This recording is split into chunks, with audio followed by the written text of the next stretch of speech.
nasema yeah. Tell the government I say, tell the government I say, next time sijipeleki kupiga kura, kani zile jina tushazoea kuona. Next time form yenyu tushaisoma, All mnaingia right, serikali everybody. muendelee Welcome to kupora. Africa for Dummies. This is our first episode. My name is Nathan. And my name is Zenge. I'm one of the co-hosts. I'm happy to be here. Happy to talk to the listeners and everybody. Thank you so much for joining us. Today is our first episode. Africa for Dummies is a podcast where we aim to sort of discuss topics, African topics, and simplify them. Certain topics in Africa tend to be more complex, and we try to simplify them so that everybody can understand. So today there's a special episode because it's a paper that the co-host has written here, Mr. Zenge, which is a paper about the new scramble for Africa and how weak Africa is internationally. So Zenge, you decided to investigate the new scramble for Africa and how it's influencing African policy. Now, why is this topic important? Yeah, basically, I thought, when you do IR and you talk about IR, I mean international relations, basically, everything is more or less about the perspective from the Western or, global North. So this is the West, Europe, North America, those countries. It's always from that perspective. It's always about how, when dealing with African foreign policy and African politics, it's always about looking at it from the angle of a great power, be it from China. When you look at people talking about Africa and China, they always talk about China in in Africa rather than China with Africa or China and Africa. It's always Hmm. about a big country acting upon a weaker state because that's the assumption generally. Assumption is just that weaker countries are basically acted upon by more powerful, greater powers. Hmm. So what I tried to find out essentially was, do weak powers actually have a brain? Do they actually think? What do they do themselves? It's always about China colonizing one country or America being, the main hegemon of this country, or Hmm. France being the main hegemon of that. No one actually looks at how these countries rationalize these relationships and what maneuverability, what legroom do these countries have. So I was Hmm. basically looking at how, there's rising these new emerging powers, China, Brazil, India, and so on, how Hmm. basically Africa is taking advantage of these amount of great rising powers dealing with Africa, and how is Africa actually advancing its own agenda? You know what I mean? Hmm. Rather than this depiction of, oh, one country is a satellite. This African weak country is a satellite state of Hmm. this other country. Hmm. So essentially, I was basically looking at, does Africa have an actual voice? Can African actors think? Yeah, it's pretty much what I was looking for. Hmm. Yeah, that's a Yeah, very, very, very different point of view because even in the media, the perspective you see is more of the US or China coming into Africa and what their interests are, or maybe the yeah, EU and what their interests are, but never really what the African states' interests are. It's always, oh, this state is now China, this state is now America, this state is now part yeah. of is the EU's favorite African state, which is really interesting. Now, jumping on to the next question, you discussed that there's very little literature that looks at African foreign policies and even in the literature that's done, it looks from a external power perspective. Now, why does this exist? Why is it that the media looks or literature, for example, looks at it from a external power perspective, not from the African state's perspective? Why is this? Why does this occur? Is it that maybe it's not so interesting or it doesn't exist? Yeah, well, I think this is partly because of international relations literature historically has just been Western centric and based on great powers.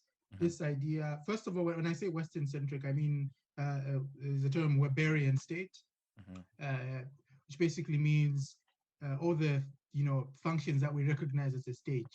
National anthem, Hmm. court, parliament, so on. All of these sort of Western attributes that signify a state. So it's very statist. First Hmm. of all, status. So that's what I mean by Western centric, Western state models. That's Okay. what old traditional IR theories like realism, liberalism, or try to look for. They always deal with it from the state level. So that's one. And secondly, they look at Africa as and weak states in general. If you look at uh, realism, for example, the theory of realism essentially looks at the idea that because countries are weak, they need to survive. Every state essentially needs to survive, and every state is like a system of anarchy. Survival of the fittest, Yeah. kill or be killed. So weak states essentially will go on bandwagon. That's the term, bandwagon, with a powerful state who's going to be like the the protector, Mm-hmm. the main hegemonic influence to Mm-hmm. save them from another rival power who would otherwise kill them, right?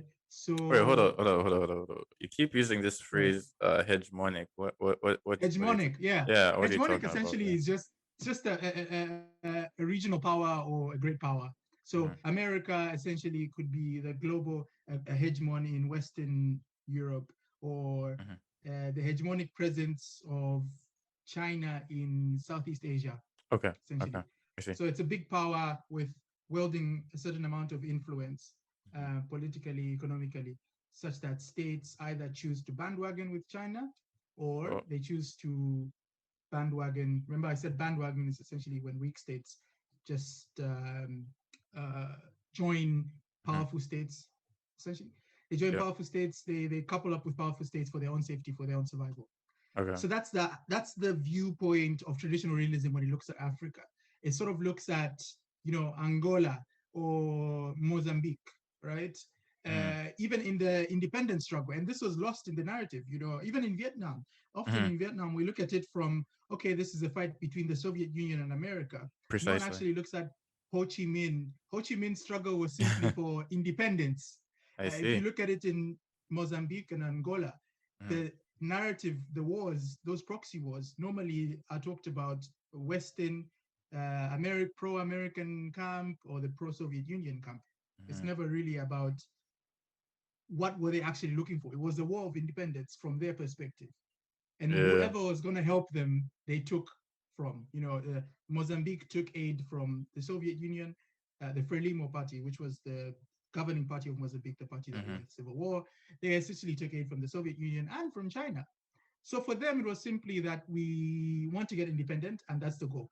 Mm-hmm. But from the other perspective, because the only countries that were helping them were the Soviet Union and China, it's Mm-hmm. automatically now, okay, so this party is pro America. Eastern Bloc. Oh, pro China. Yeah, because Okay. you're getting aid from them. So Okay. there's a binary African countries without considering what the African countries actually want. There's an assumption that African countries just pick left, east or Mm-hmm. west. There's no assumption of the African perspective in Mm-hmm. exactly what these countries want. Mm-hmm. So essentially, that's what I was trying to look for in how African countries actually, when you scrutinize it, they trade these countries off. Mm-hmm. Zambia, for example, in our first in the first few years of independence, Mm-hmm. uh, and I think I'll mention this in greater detail in the dissertation. We managed to use various other countries to our benefit for our own agenda. Okay. You get what I mean? So that's soft balancing, essentially. An African country, a weak state, Mm-hmm. recognizing, I'm not being romantic and saying, oh, African countries can do anything now. Oh, you can go to hell. Yeah.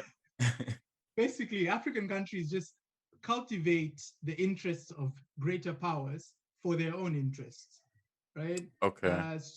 Yes, if you get what I mean. Like Mobutu, people talk about Mobutu as a puppet of the West, but Mm-hmm. Mobutu was utilizing the West's need for mineral resources for his own sustenance of power. So both of them were using each other, both of them were exploiting each other. Mobutu knew that America is an economic giant, America is a military power, and he could use their expertise to sustain his grip on power against his enemies within Zaire at that Mm-hmm. time, now the DRC, right? In order for him to sustain power. At the same time, Mobutu was also visiting Mao Zedong, was also visiting other leaders. So he was balancing Okay. every country's interest in Zaire for his own So benefit. he And could that's another basically thing, survive. So that he could basically survive, right? essentially, to survive. Okay. So people look at survival, that same theory I told you about, realism, right? Yeah. So essentially what I'm doing here, and what new people commenting on African Agency are trying to do, is remove realism from this Okay. Western centric, great power. Mm-hmm.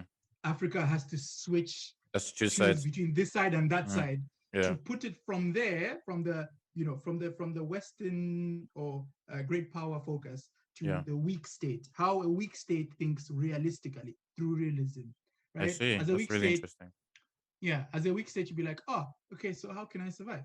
And let me just go get a few military jets from America and then give them a few mining concessions if that's what they want. Awesome. At the same time, let me go to China and get a few developmental projects from China, and then I could give them a little bit of mining concessions.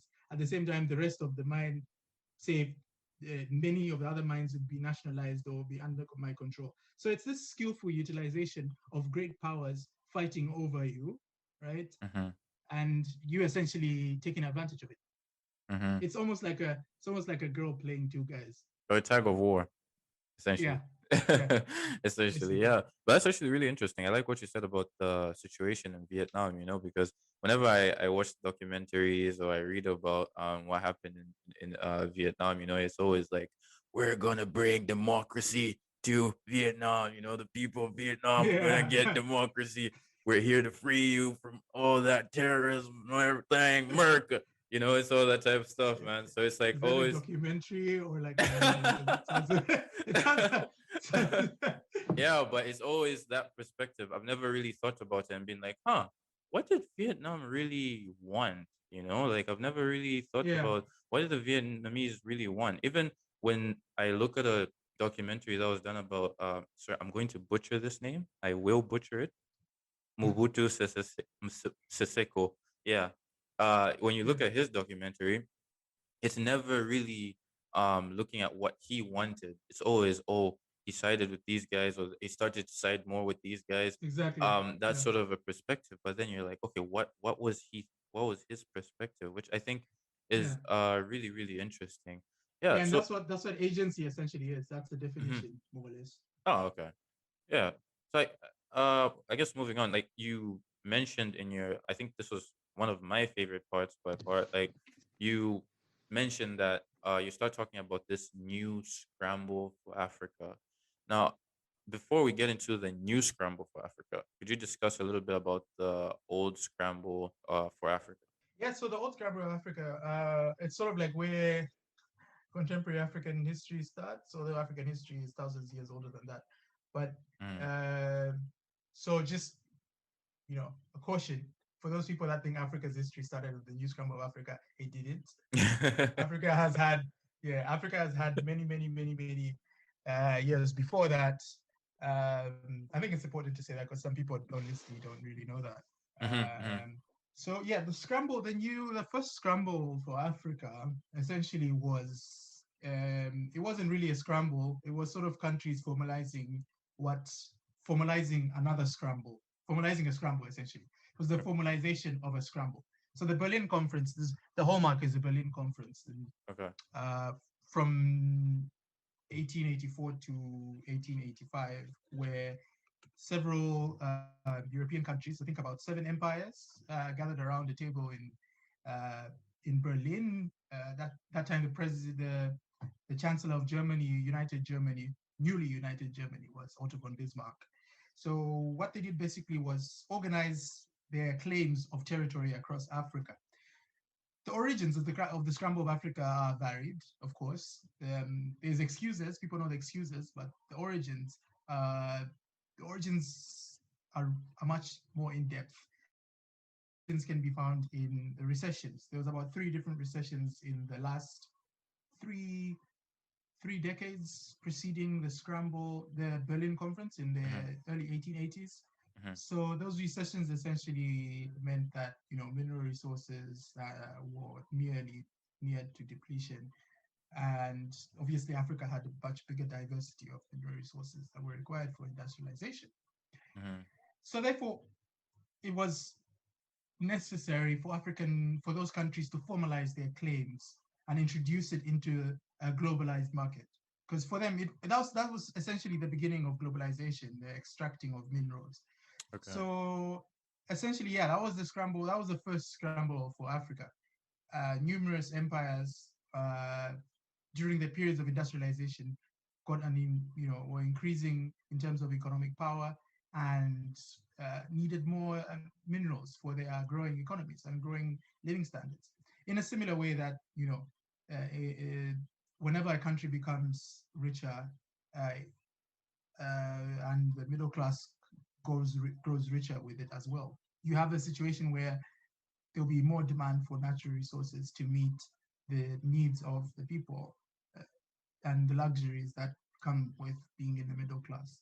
So the larger the middle class, the larger the need for more natural resources. Therefore, the more the need for African countries or developing countries with an abundance of a variety of natural resources. So essentially, that's how the new Scramble Africa came about. But we can go into greater depth in that because that's a whole episode in and of itself. But pretty much in a nutshell, that's what it is. I like how you describe it in the paper. You're like, this, it basically say the old scramble of Africa, turned it into establishment of a mercantilist economic system that Mercantilistic. mercantilistic, thank you, Yeah. economic system that rapidly reconfigured African civilizations into urbanized low-wage labor centers, supporting the mineral extraction economies and transportation networks that provided raw materials access into Europe and in turn saw Africa purchase the refined products, creating a model called Yeah. periphery structure. No full stops, no commas, but I really, I really, Yeah. I really enjoyed that definition of it. It was a bit of a wrap, that one. It's just running. Yeah. Yeah. So essentially, yeah, that's pretty much what it is. Mhm. It's a very complex system of extractive globalization. It was the beginning of Mhm. Africa into a larger globalization. I mean, there was trade, interrelations and trade there. So Mhm. Yeah. yeah, so that's pretty much what it is. All right. Now, time for a quick break. Did you like the song at the start of the podcast? I bet you did. The name of the song is called Thinking by Expresso, who are a Kenyan rap group that make music in Swahili, one of Africa's most popular languages. Be sure to check them out on Spotify, or you can find some of their songs on our Africa for Dummies Spotify playlist. Additionally, if you have any song suggestions, please send them through to africafordummies@gmail.com. Now back to the discussion. Munatupima, tunapimika, nchi imegonjeka na dawa zimekwisha. Na kwa wazee, you don't always know best. So you talked about the old scramble for Africa. Now, what's this thing about the new scramble for Africa, and what's so different about it? What are the motivations behind it, essentially? Well, the old scramble of Africa was obviously cohesive. It was forcefully done in situations. Yes, it was forcefully done in some situations. It was not forcefully done in other situations. But what's particularly different in this one is the recognition that there are states in Africa and that they need to be wooed. Do you know what I mean? So they kind of have no option but to try and convince Africans. And when I say Africans, I'm talking about the leaders, talking about state actors. I'm Mhm. not talking about every single African. Yeah. So there's essentially a recognition that Africa is independent. So this is the post-independent world, and that Africa has to be dealt with respect in Okay. terms of their independence. Of course, countries like now and the new scramble of Africa involves much more different powers as well. Of course, the old powers are there, but primarily it's being reinvigorated through new and emerging powers, or re-emerging in some cases, like China and India, because China and India had been big civilizations with very huge chunks of the world GDP about 200-300 years ago. So some people say re-emerging, Hmm. and Russia re-emerging because post World War, the Cold War, sorry, Yeah. Russia basically went into a slump and just went into like an introverted era. And now, in fact, Russia is one of the late comers back into this African charm offensive. So, what is particularly different with the old scramble of Africa is that the old scramble of Africa essentially was based on a top-down approach, forceful. It was on the basis of, the West, European powers, 7 European powers coming on the basis of civilization. Some of them actually had good intentions. Missionaries had good intentions, but they were actually had bad outcomes in many situations. That's another discussion for another time. Colonialism and so on. So that's the difference. The difference now is the recognition that Africa has experienced this traumatizing history. How are we going to approach Africa in a way that differs to the old scramble for Africa? How are we going to, this is what emerging powers try to do. They're trying to distinguish themselves in the manner in which they package and sell themselves to African leaders in particular. They want to distinguish the fact that they are different by saying South-South cooperation. And this started actually in the post-independent era, but it has been revamped now with the growth in Africa's GDP in the first decade of this century. The economists saying, actually in 2000, the economists said Africa the hopeless continent, because in the 1990s, Africa was seemingly on fire. There was great amounts of democracy going on with the end of one-party states across some African countries, but at the same time, these big dictators, I'm using that term lazily. So these big dictators essentially just, left a big vacuum, and lots of countries fell into war. The end of Mobutu, the Congo Wars. I think people know about the Congo Wars and how they essentially called the Africa's World War, Africa's First World War. So there was lots of chaos going on. I was going to say Hotel Rwanda, Rwandan genocide, Burundian civil war, Liberian civil war, Sierra Leone civil war. So the economists are just like, okay, we thought that there was hope after they got, they started toppling off these old-time leaders like Mobutu. But no, it's hopeless. So what happened in the 21st century now is Africa, after privatizing is another issue. Yeah. Controversial. So after privatizing, essentially what happened was Africa's GDP started growing. This enormous amount of GDP growth, jobless GDP growth, but increasing amount of foreign direct investment. So what that meant essentially was, and a lot of that foreign direct investment was influenced by these emerging powers, right? Not necessarily Western powers. Western powers actually reducing in terms of their share of the global economy. The global economy right now, I think the Financial Times said that this year and last year, Asia is now the biggest, the largest shareholder, if you like, in the global economy.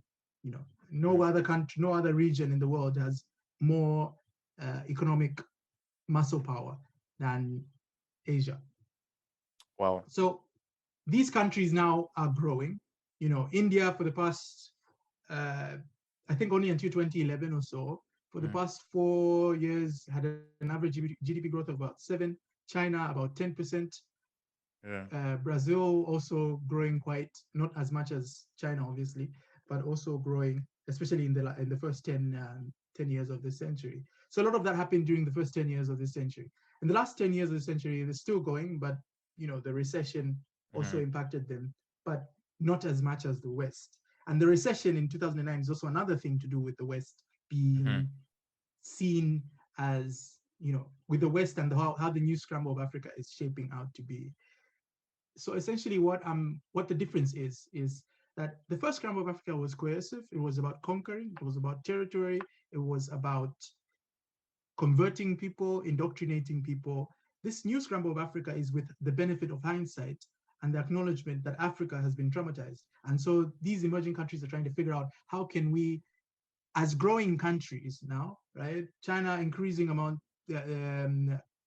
ballooning middle class, in need for resources that, Dambisa Moyo calls white goods. So these white goods are middle class basics, fridges, microwaves, appliances. The appliances that are the hallmark of, your life improving and your life becoming easier.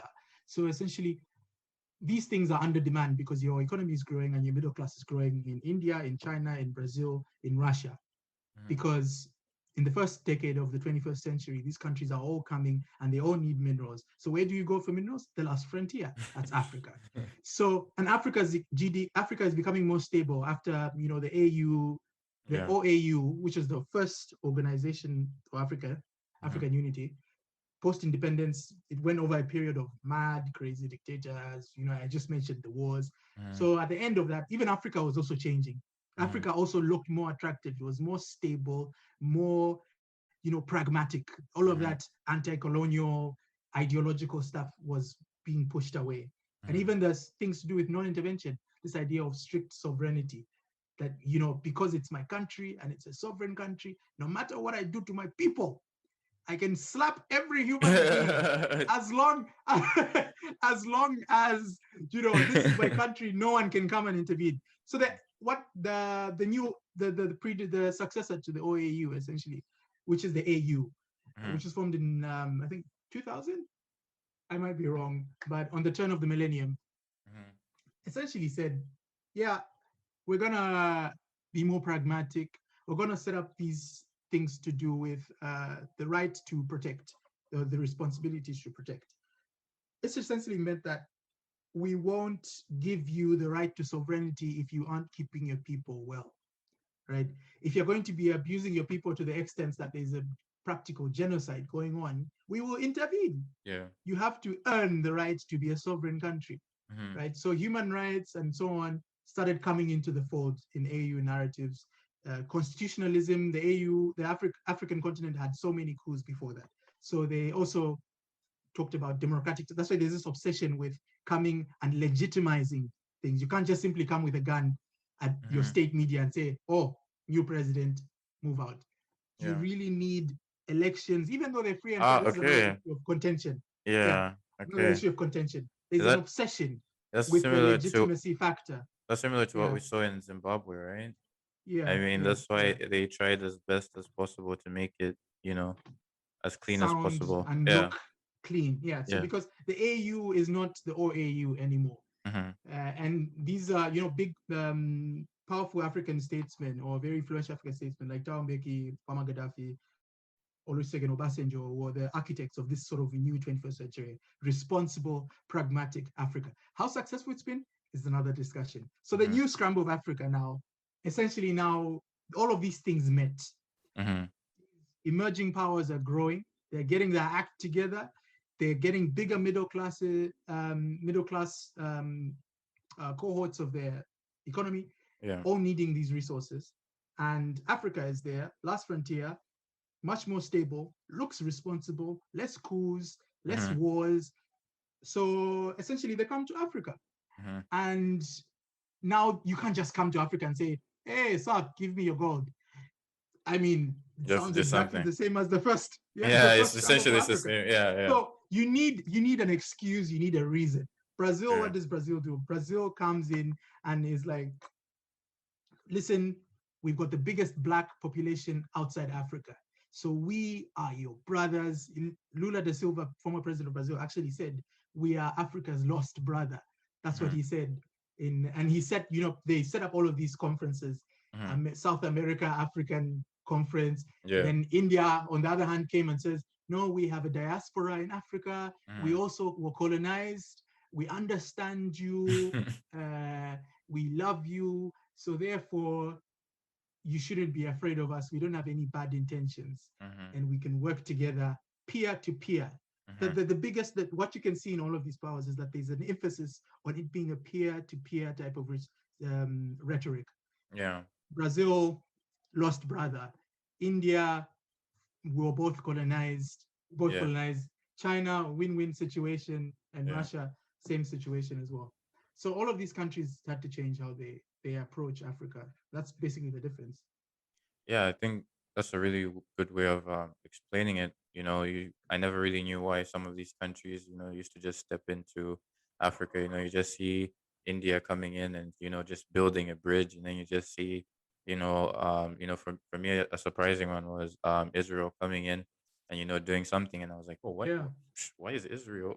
Why is Israel And it's coming in? and yeah, and it's not only for natural resources. It's actually there's lots of other Yeah, reasons around that. It's a very yeah. complex situation. I assume so. Now, as I read your paper, there's this thing you keep talking about called the extroversion theory. Now, Yeah. what does it mean? Quite briefly, could you just say what it means and why it's important? Okay, so basically the extroversion theory was taken from a book by Jean-Francois Bayard Mm-hmm. in the early 1990s, which Mm-hmm. was essentially talking about, there's a chapter in the book which talks about the history of extroversion.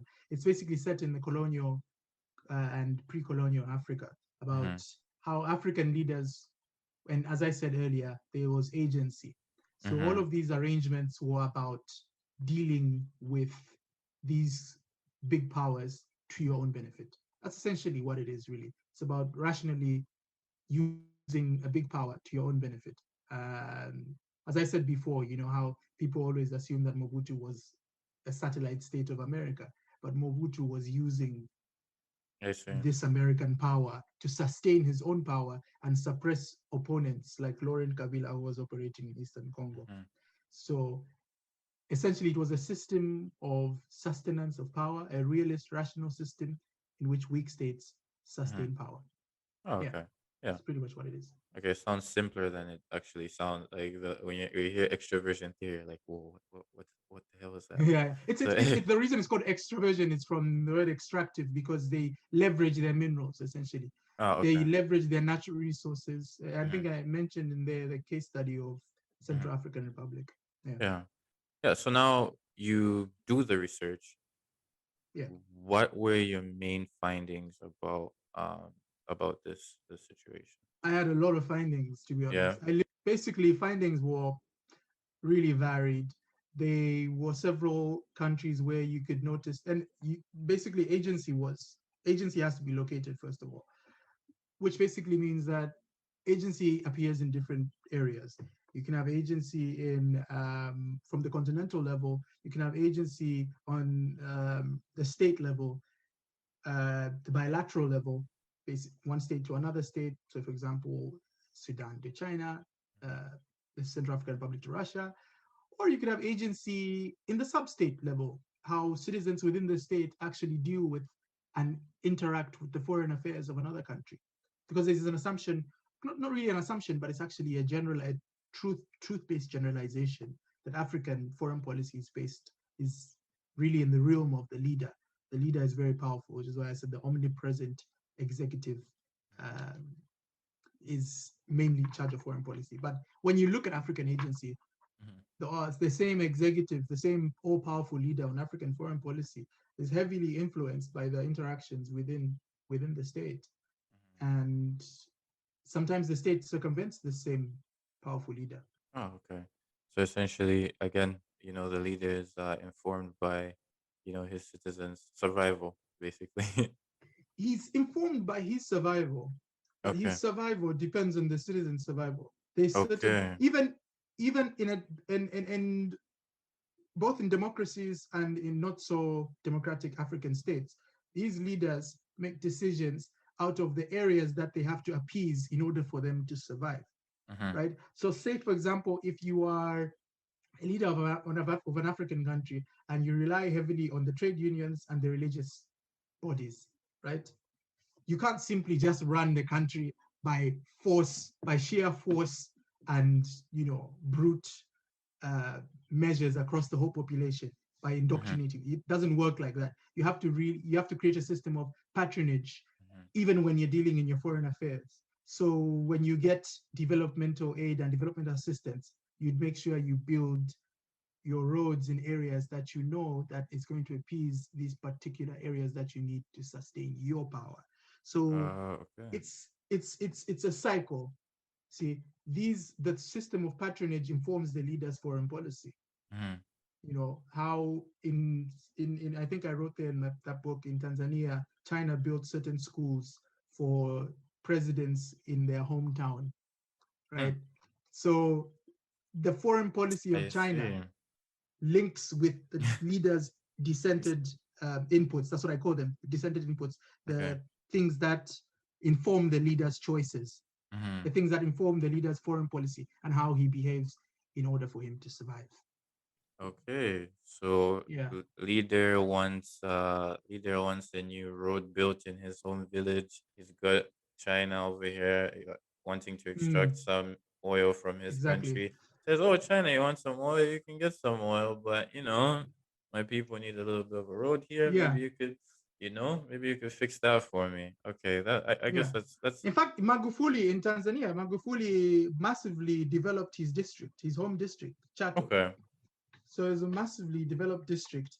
Mhm, And you can draw the line from his hometown mhm, informing him in his decisions in dealing with China. And when the Chinese, I think a senior Chinese official went to Tanzania, they went to that particular district to mhm, see the development that they did, hotels and so on. So yeah, all of these things are interlinked. yeah, And yeah. so even in the sub-state area, and so this works the other way around also, especially in democracies. Mhm, So these leaders rely on the structures in a democracy like South Africa, for example. These leaders do rely on popular support, electoral ability, and so on. So Jacob Zuma, for example, in his dealings with Russia, mhm, his dealings with Russia, essentially one NGO, and this is a sub-state, also in the exploiting country, the powerful country, informed were like, yo, listen, there's something fishy going on between Russia and South Africa. I think yeah, there's a nuclear deal coming up. And it was already signed and it was mhm, kind of secretive and opaque. At the same time, coincidentally, there were people affiliated with Jacob Zuma who were also mobilizing for, uranium supply for mhm, the same nuclear plant. mhm, So people put one and two together and they took it to court. Environmentalists took it to court. As two very brave women took it to court, and the High Court essentially just shut it down and said it's unconstitutional, and it led to wider protests. The Zuma Must Fall campaign, and that mhm, was the end of Zuma's presidency. He had to resign, and that was the end of the mm, project. So that's essentially people circumventing the power of these powerful leaders because people just assume, and in almost every country, the centralized state is in charge of the foreign policy. Even in mhm, America, the president is in charge of the treaty signing because the president, as I said earlier, I mhm, told you another time actually, I never said, basically is in charge of, is the only person, the president and the vice president are the only people that are elected in America by mhm, on a national scale. Everyone mhm. else is elected on a, district, District state, level, yeah. level. They're the only federally fully elected people Mhm. by the people, of course, through the electoral college, but that's a different discussion. Yeah, So yeah, yeah, so there's an assumption that in Africa, these leaders are so powerful and they control the foreign policy.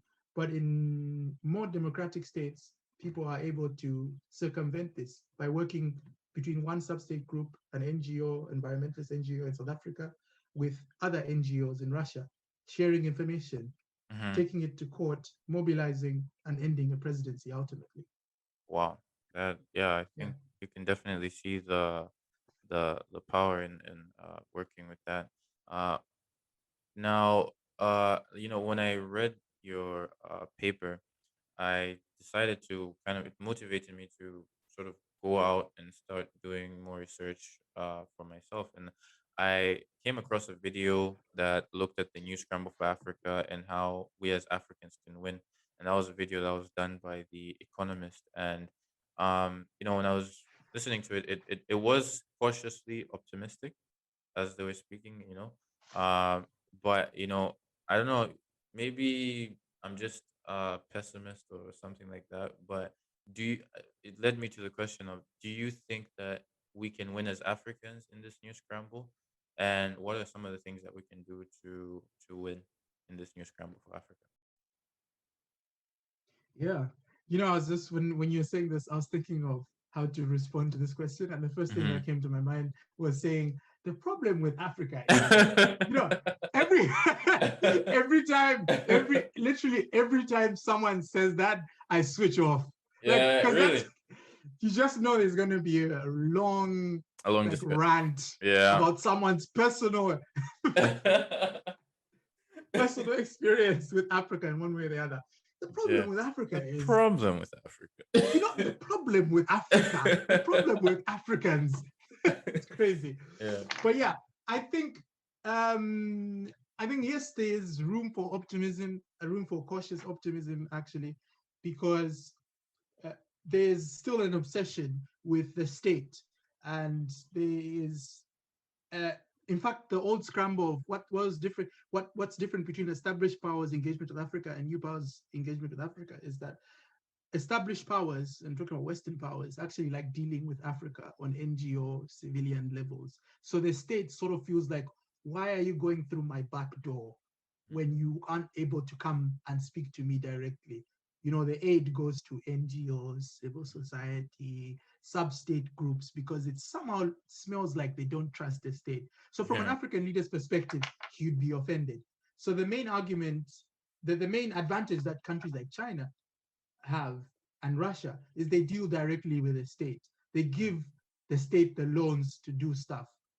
Whereas traditionally, the old-fashioned way of doing development and development aid was that they'll either give the state money, which was bad, or they'll give civil society money, which sort of insults the state, the whole state. So they have to be really cautious in how you deal with these countries, because African democracies, in more democratic African countries, you have to be able to appease everybody, everyone. That's important within the foreign policy acting. The leader is nothing without the people, and the people, okay, they can survive without the leader, but you kind of need functions and bureaucracies. So what I think the problem with Africa is the interests, right? You have to be able to align the people's interests with the leader's interests. I think the people are able, as you have seen in other countries like South Africa, they're able to express their emotions and their feelings. In Kenya, actually, I think recently they sent a message to the IMF, or is it the World Bank, basically telling them that, yo, we can't afford this debt. So whatever our leader tells you, don't listen to it with us.